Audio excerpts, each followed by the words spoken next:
It was just supposed to be a routine weekend trip to downtown. Second Lieutenant David Mitchell had finished his first month at Fort Harrison, and like most young officers fresh out of West Point, he was still trying to figure out how to fill his free time in a small military town. The antique shop on Main Street had caught his eye during his previous drives through town. A cluttered storefront with dusty windows that promised hidden treasures from forgotten eras. David pushed through the heavy wooden door, setting off a small brass bell that announced his arrival.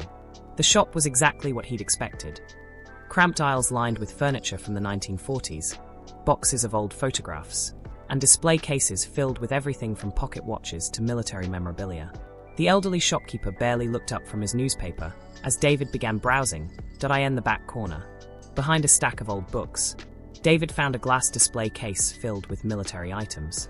Most were standard-issue pieces, old field gear, a few ribbons, some outdated uniform components. But in the far corner of the case, partially hidden behind a tarnished compass, something caught the light. It was a small badge, no bigger than a silver dollar, with an intricate design that seemed to shimmer even in the dim lighting of the shop. "Excuse me," David called to the shopkeeper. "Could I take a look at that badge in the corner?" The old man shuffled over, pulling out a ring of keys. "Which one, son?" David pointed to the badge that had caught his attention. The shopkeeper squinted through the glass, then shrugged. "Oh, that old thing. Found it in an estate sale last month. The family said it belonged to their grandfather, but they didn't know anything about it. Military piece, obviously. $20. David examined the badge more closely as the shopkeeper lifted it from the case.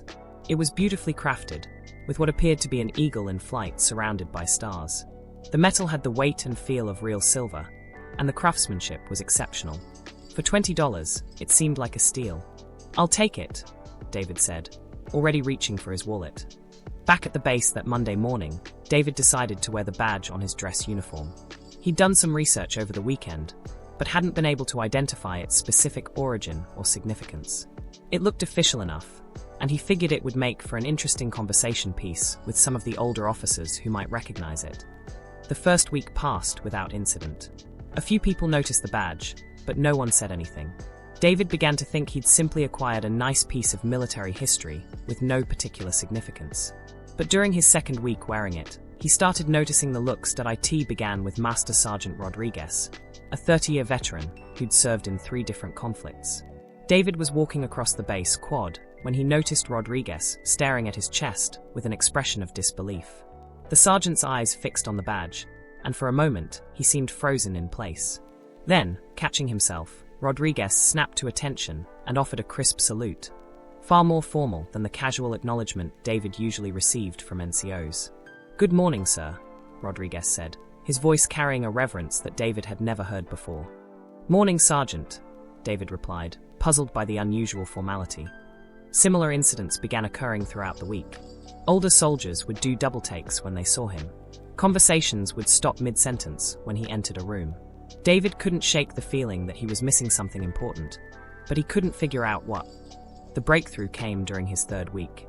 David was having lunch in the officers' club when he noticed Colonel Harrison, the base commander's deputy, staring at him from across the room. Colonel Harrison was a man David had only met once during his initial in-processing, but suddenly the colonel was making his way across the dining room with determined steps. "Lieutenant Mitchell," Colonel Harrison said as he approached David's table. His voice was steady, but there was something in his eyes, a mixture of surprise and what looked like concern. "Yes, sir?" David stood, unsure of what to expect. Colonel Harrison's gaze went immediately to the badge on David's uniform. For a long moment, he simply stared at it, as if trying to convince himself of what he was seeing. "Son," the colonel said slowly, "where did you get that badge?" "I found it at an antique shop downtown, sir. The owner said it came from an estate sale. I thought it looked interesting, so Do you know what that is?" Colonel Harrison interrupted, his voice barely above a whisper. David felt a chill run down his spine. "No, sir. I tried to research it, but I couldn't find any specific information about its origin or significance." Colonel Harrison was quiet for a moment, still staring at the badge.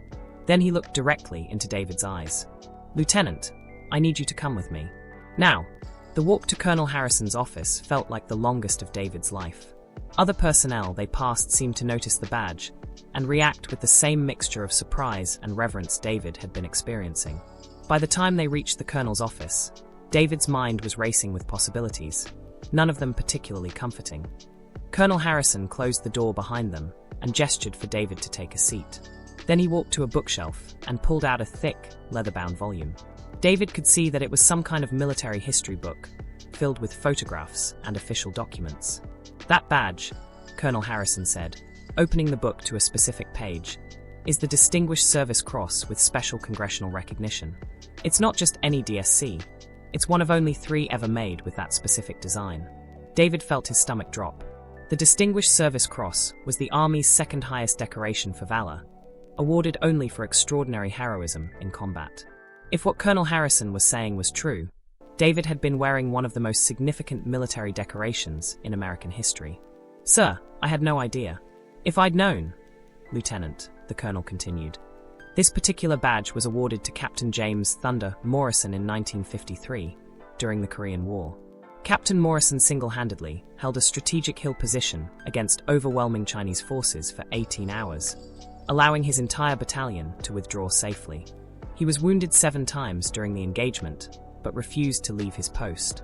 Colonel Harrison turned the page, revealing a black and white photograph of a young man in uniform. The resemblance between the photograph and David was subtle but unmistakable. The same jawline, the same intense eyes, even a similar build. "Captain Morrison was awarded the Distinguished Service Cross for that action," the colonel continued. "But what made this badge unique was the special congressional recognition that came with it. The design was modified specifically for him. Only 3 badges like this were ever made. One was presented to Morrison, one was kept in the Army's historical collection, and one," the colonel paused, studying David's face carefully. "One was supposedly lost when Morrison's personal effects were shipped home after he was killed in action 3 weeks later." The room fell silent, except for the ticking of the clock on the wall. David stared at the photograph, his mind struggling to process what he was being told. "Sir," David said slowly, "are you suggesting that this is Captain Morrison's actual badge?" "I'm not suggesting it, Lieutenant. I'm telling you, there's no doubt in my mind. The craftsmanship, the specific design elements, the patina on the metal. This is Morrison's badge. The question is, how did it end up in an antique shop in this town?" David's thoughts immediately went to the shopkeeper's explanation about the estate sale. The shop owner said it came from a family whose grandfather had passed away. They didn't know anything about its military significance. Colonel Harrison nodded slowly. "That would make sense. Morrison's personal effects were shipped to his family after his death. It's possible that the badge was passed down through generations without anyone understanding its true significance." "But sir," David said, "why are people reacting to it the way they have been? I've noticed older soldiers treating me differently, showing more respect than usual." The colonel's expression grew more serious. "Lieutenant, Captain Morrison is a legend in military circles, especially among Korea soldiers. His actions in Korea are still taught in military academies as an example of extraordinary courage and leadership. Many of the senior NCOs and older officers on this base would recognize that badge immediately. To them, you're not just wearing a piece of military history. You're wearing the symbol of one of the greatest acts of heroism in modern military history." David felt the weight of the badge differently now. What had seemed like an interesting conversation piece was actually a sacred relic, a symbol of sacrifice and courage that he had no right to wear. "Sir, I should return this to the Army's historical collection, or to Captain Morrison's family, or—" "Hold on, Lieutenant," Colonel Harrison said, raising a hand. "There's something else you need to know." The colonel walked back to his desk and pulled out a manila folder. From it, he extracted several documents and photographs. "After you left the dining room, I made some calls. I wanted to verify what I was seeing and do some research into your background." He paused, looking directly at David. "Your full name is David James Mitchell, correct?" "Yes, sir." "And your mother's maiden name?" David felt a strange premonition. "Morrison, sir. Sarah Morrison Mitchell." Colonel Harrison nodded grimly. "Lieutenant, I need to ask you about your family history. Specifically, about your grandfather on your mother's side." "I never knew him, sir. My mother always said he died when she was very young. She didn't like to talk about it." The colonel spread the documents on his desk. "David, your grandfather was Captain James Morrison, the same Captain Morrison whose badge you've been wearing." The world seemed to tilt on its axis.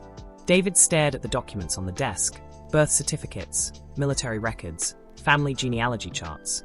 all confirming what Colonel Harrison had just told him. "That's impossible," David whispered. "My mother would have told me. She would have said something about him being a war hero." "Not necessarily," the colonel replied gently. "Many families of soldiers who died in combat struggled with their loss. Some found it easier to not talk about it, especially when the loss was traumatic. Your grandmother might have found it too painful to discuss, and that silence could have been passed down to your mother." David's mind raced back through his childhood, searching for any hints or clues he might have missed. His mother had always been vague about her father, changing the subject whenever David asked questions. He'd assumed it was simply because she'd been too young when he died to have many memories. "Sir," David said, his voice barely steady, "are you telling me that I've been wearing my grandfather's Medal of Honor? Distinguished Service Cross," the colonel corrected. "But yes, and now everything makes sense. Why you look familiar to some of the older soldiers, why they've been showing you such respect. They're not just seeing the badge, David. They're seeing Morrison's legacy." Over the next hour, Colonel Harrison shared everything he knew about Captain James Morrison's military service. The stories were incredible. A young officer who had demonstrated exceptional leadership and courage throughout his deployment in Korea. The action that earned him the Distinguished Service Cross was just the culmination of months of extraordinary service. He was supposed to come home, the colonel said. His rotation was scheduled to end just a few weeks after the Hill engagement. But he volunteered to stay for one more mission, a reconnaissance patrol that was supposed to gather intelligence on Chinese troop movements. The colonel's voice grew somber. The patrol was ambushed. Morrison and his entire team were killed. His body was recovered 3 days later, but his personal effects, including the badge, were thought to have been lost in the fighting. "How did the badge make it home then?" David asked. "One of Morrison's soldiers must have recovered it and included it with his personal effects without making an official report. It happens sometimes in combat situations. Soldiers looking out for each other, making sure important items make it back to families." As the day progressed, word of the discovery spread through the base. Senior officers who had heard stories about Captain Morrison began stopping by to see the badge. Each had their own tales to share. Stories passed down through military generations about Morrison's courage, leadership, and ultimate sacrifice. Master Sergeant Rodriguez, the same NCO who had first reacted strangely to the badge, requested permission to speak with David privately. "Sir," Rodriguez said, "my first sergeant when I was a young soldier had served under Captain Morrison in Korea. He used to tell us stories about the captain's leadership, about how he always put his men first, about how he never asked anyone to do something he wouldn't do himself." Rodriguez's voice carried deep respect. "When I saw that badge, I knew immediately what it was. I've been wondering for 2 weeks how a young lieutenant came to wear it. Now that I know the truth, well, sir, it seems like that badge found its way to exactly where it belongs." That evening, David called his mother.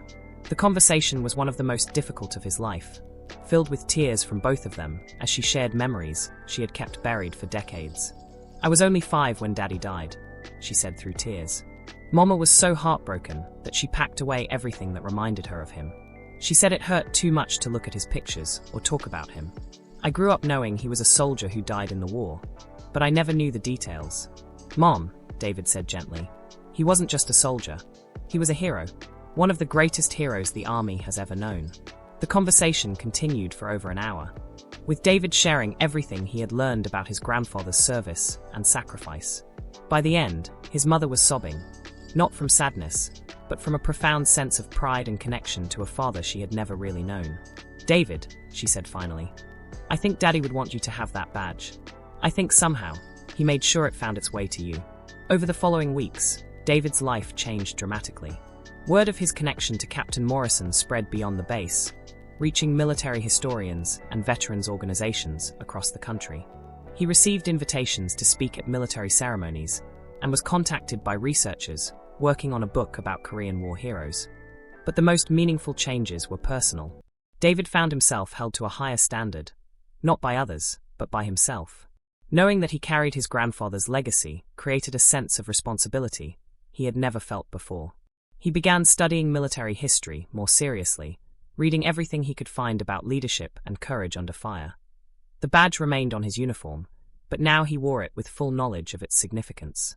Every morning when he put on his uniform, he thought about Captain Morrison's sacrifice and the soldiers who had served under his command. It became a daily reminder of the standards he needed to live up to. 6 months later, David received a letter that would change his understanding of the story even further. It was from an elderly man named Robert Chun, a Korean War veteran living in California. "Lieutenant Mitchell," the letter began, "I read about your discovery of Captain Morrison's badge in the Army Times. I feel compelled to share something with you that I have never told anyone else." Chun went on to explain that he had served as a medic in Captain Morrison's unit during the Korean War. He had been with Morrison during the final patrol where the captain was killed. "When we recovered Captain Morrison's body," Chun wrote, "I found his badge in his jacket pocket. I knew how much it meant to him. He had shown it to us after he received it, and he talked about wanting to give it to his daughter someday, so she would know what her daddy had done in the war." Chun had made the decision to include the badge with Morrison's personal effects, even though it wasn't on the official inventory. "I wanted his family to have it," the letter continued. "I had no way of knowing that his widow would find it too painful to keep, or that it would eventually end up in an antique shop. But reading about how it found its way to you, his grandson, makes me believe that some things are meant to be." The letter concluded with an invitation for David to visit Chun in California. "I have some photographs and stories about your grandfather that I think you would want to hear. And I would very much like to meet the grandson of the finest officer I ever served under." David made the trip to California during his next leave. The meeting with Robert Chun was emotional and enlightening. Chun shared stories about Captain Morrison that revealed not just his courage in combat, but his character as a leader and as a man. "Your grandfather had this way of making every soldier feel important," Chun told David. "He knew everyone's name, everyone's hometown, everyone's family situation. When someone was scared or homesick, he would sit with them and talk. When someone made a mistake, he would teach them how to do better without making them feel small." Chun showed David photographs from Korea, pictures of young soldiers gathered around Captain Morrison, listening to him explain a mission or just sharing a meal. In every photograph, Morrison's leadership presence was evident. "The day he died," Chun said, his voice heavy with old grief, "he didn't have to be on that patrol. He had already done more than his share. But when volunteers were needed for a dangerous reconnaissance mission, he stepped forward. That was just who he was." David returned to Fort Harrison with a deeper understanding of his grandfather's legacy and his own responsibilities as an officer. The badge was no longer just a family heirloom or a historical artifact. It was a symbol of the kind of leader he wanted to become. Word of David's story continued to spread, and he found himself becoming something of a symbol himself. Young officers would seek him out for mentorship, inspired by his connection to military history and his commitment to living up to his grandfather's example. But perhaps the most important validation came from the soldiers under his command. As David grew into his role as a leader, applying the lessons he had learned about his grandfather's leadership style, his soldiers began to show him the same kind of respect and loyalty that Morrison's men had shown in Korea. "Sir," one of his sergeants told him during a particularly challenging training exercise, "you've got something special. The men trust you because they know you'll take care of them, just like your grandfather took care of his soldiers." The badge that David had purchased for $20 in an antique shop had revealed not just a family history he never knew existed, but a legacy of leadership and service that would guide him for the rest of his military career. Every day, as he wore Captain Morrison's Distinguished Service Cross, he carried with him the reminder that true heroism isn't about grand gestures or recognition. It's about doing your duty, taking care of your people, and standing up when others need you most. And in the quiet moments, when David looked in the mirror and saw his grandfather's badge on his uniform, he could almost hear the voices of those Korean War veterans, whispering their approval. The badge has found its way home.